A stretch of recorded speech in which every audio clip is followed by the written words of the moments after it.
आदरणीय साथ संगत जी, प्यार से कहना धन निरंकार जी। साथ संगत जी, दास आप सबके सामने एक कहानी रखने जा रहा है, आशा है परवान करें। कहानी का शीर्षक है संगत की रंगत। मनुष्य एक सामाजिक प्राणी है, कुछ ना कुछ सीखता रहता है। जैसे लोगों की वह संगत करता है, वैसे ही उसके विचार बनते जाते हैं। अच्छे व नेक लोगों की संगत में रहकर वह नेक, ईमानदार और सच्चा इंसान बन जाता है, जबकि बुरे लोगों की संगत में रहकर उसे मानव से दानव बना देती है। कुसंगत में पकड़ वह सभी कुकर्मों को करने लग पड़ता है। उसे अच्छे और बुरे की पहचान नहीं रहती। इसलिए बड़े बुजुर्ग कहते हैं कि सदा नेक और सदाचारी लोगों की संगत करो। प्रदीप एक अच्छा बालक था। वह 5वीं कक्षा में पढ़ता था। बड़ों का आदर सत्कार करना, छोटों से प्रेमपूर्वक व्यवहार करना उसका स्वभाव था। स्कूल से आते ही वह खाना आदि खाकर पहले स्कूल से मिला गृहकार्य करता, फिर निश्चित समय पर खेलने जाता। रात को खाना खाने के पश्चात अपने पिताजी के साथ शहर को जाता और अपने परिवार में बैठकर सभी के साथ प्रभु का नाम लेता और सोने चला जाता। उसके अड़ोस पड़ोस वाले लोग अपने बच्चों को प्रदीप का उदाहरण देते हैं और उन्हें उस जैसा बनाने को कहते हैं। वहाँ जहाँ भी जाता सभी उसे प्यार करते हैं और सुंदर वस्तुएं लेकर देते हैं। जब प्रदीप 6ठी कक्षा में पहुँचा तो उसकी कक्षा में कुछ नए विद्यार्थी दाखिल हुए। उनके नाम गौरव और सौरभ देते थे। यह दोनों अमीर माँ बाप की बिगड़ी हुई संतान थे। बात बात पर झगड़ा मोल लेना, गाली गलौज पर उतर आना, दूसरों को नीचा दिखाना, स्कूल से भागकर फिल्में देखना, छुप छुप कर सिगरेट पीना, दूसरे विद्यार्थियों की कापियों से नकल मारकर काम करना, बड़ों के सामने ऊंचा नीचा बोलना और मनमानी करना। स्कूल में प्रदीप को अपने साथ मिलाना चाहा। कभी उसे बाजार में ले जाते हैं और वहाँ उसे रेस्टोरेंट में चाय पिलाते हैं। कभी स्कूल भागकर फिल्म देखने के लिए उसे उकसाते हैं और पढ़ने के बजाय टीवी आज देखने की ओर ध्यान खींचते हैं। प्रदीप अब बदल रहा था।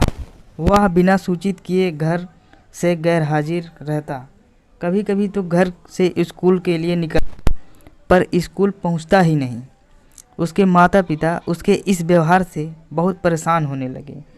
वे उसे समझाने की कोशिश करते हैं, पर प्रदीप पर कोई असर ना होता। अब तो उसके स्कूल से गैर हाजिर रहने की शिकायतें भी बढ़ती जा रही थी। उसके माता पिता को प्रदीप की चिंता खाए जा रही थी। वे प्रदीप को सीधे रास्ते पर लाना चाहते थे। प्रदीप के पिताजी एक तरकीब सूझी। एक दिन बाजार से वे बहुत से आम लाए। सभी आम बहुत अच्छे थे, परंतु उन आमों में एक आम गला सड़ा था। पिता ने प्रदीप को सभी आम एक टोकरी में इकट्ठा रखने के लिए कहा। प्रदीप ने देखा कि सभी आम तो ठीक है, परंतु एक आम बिल्कुल गला सड़ा है।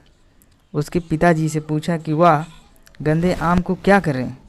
पिता ने कहा कि उसे भी बाकी आमों के साथ रख दो। 3 दिन पश्चात पिता ने प्रदीप से कहा फलों को टोकरा लाने को कहा। प्रदीप यह देखकर हैरान रह गया कि आज तो बाकी फल भी गलने लग पड़े हैं। उसके पिताजी से कहा, पिताजी यदि ये गंदे आम को अलग कर देते तो आज सारे आम खराब ना होते। प्रदीप की बात सुनकर पिता ने समझाना आरंभ किया, देखो बेटा, एक गले सड़े आम ने बाकी के सही आमों को भी खराब कर दिया। इसी तरह बुरा साथ हमें बुराई के रास्ते पर धकेल देता है। बुरे लोगों की संगत में हमें बुरा बना देती है, जबकि अच्छे लोगों की संगत हमें नेक बनाती है। अब फैसला हमने करना है कि हमें नेक लोगों की संगत में करनी है या बुरे लोगों की। अच्छे लोगों की संगत में खूब पढ़ लिख कर जीवन में आगे बढ़ते जाओगे और अच्छी आदतों के कारण सभी से प्रेम पाओगे। प्रेम व हमदर्दी, मधुर वाणी और नम्रता कुछ ऐसे ही गुण हैं जो केवल नेक साथियों की संगत से ही मिल सकते हैं। जो जो पिताजी समझा रहे थे, प्रदीप को अपने आप पर लज्जा आ रही थी। उसे एहसास हो रहा था कि गलत साथियों के संगत के कारण ही वह सबकी निगाहों से गिर रहा है। प्रदीप ने अपने पिताजी से क्षमा मांगते हुए कहा, पिताजी मुझे अपनी गलती समझ में आ रही है।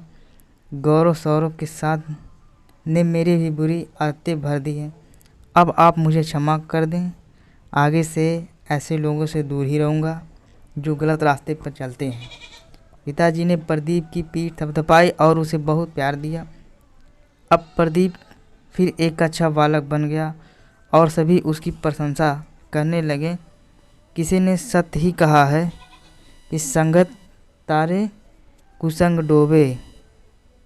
सत्संग जी, प्यार से कहना। धन्यवाद।